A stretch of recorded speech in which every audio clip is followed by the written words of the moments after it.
নজর রাখবো পরবর্তী সংবাদে।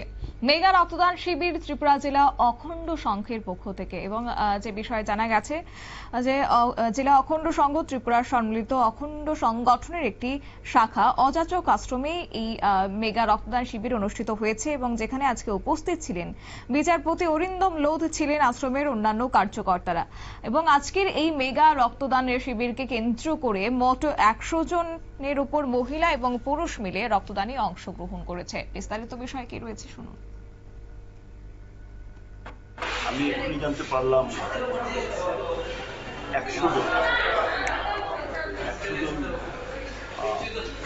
আমাদের ভক্ত এখানে রক্ত প্রদান করবেন এবং তার জন্য সমস্ত প্রস্তুতি নেওয়া হয়েছে। আমি রাজ্য সরকারকে অভিনন্দন জানাচ্ছি তাদের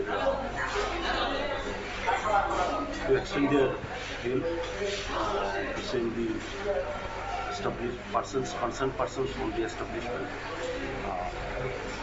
আমাদের মণ্ডলী শ্রী শ্রী বাবামণি, শ্রী শ্রী মামুনি এবং শ্রী শ্রী দাদামণির আদর্শে চলে।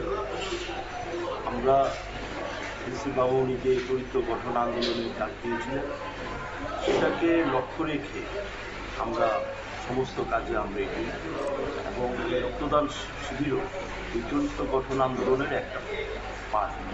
আমি এটা একটা মহতি কাজ, যারা এখানে এগিয়ে এসেছেন রক্তদান করার জন্য আমি তাদেরকে।